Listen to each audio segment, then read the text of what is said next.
DB কার্যালয়ে থাকা কোটা সংস্কার আন্দোলনের ৬ সমন্বয়ক নিরাপত্তার প্রয়োজন নেই জানিয়ে চলে যাওয়ার ইচ্ছা প্রকাশ করলে তাদের বাধা দেয়া হয়নি।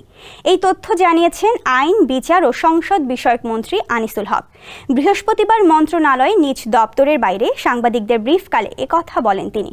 আইনমন্ত্রী জানান, ৬ সমন্বয়কারীর মামলায় একজন বিচারক অসুস্থতাজনিত ছুটিতে থাকায় আজও শুনানি হয়নি। এই অবস্থায় নিরাপত্তার প্রয়োজন নেই জানিয়ে সমন্বয়কারীরা চলে যাওয়ার ইচ্ছা প্রকাশ করলে তাদের বাধা দেয়া হয়নি।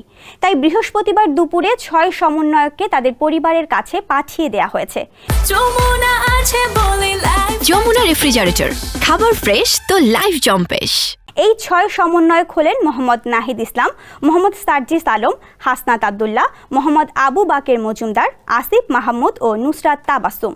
এই সময় মন্ত্রী আরও জানান, সাম্প্রতিক সহিংস ঘটনাকে কেন্দ্র করে এইচএসসি পরীক্ষার্থী, অপ্রাপ্তবয়স্ক ও নিরপরাধ ব্যক্তি যারা আটক হয়েছে তাদের জামিন দেওয়ার ব্যাপারে রাষ্ট্রপক্ষকে উদ্যোগ নেওয়ার জন্য নির্দেশনা দেওয়া হয়েছে।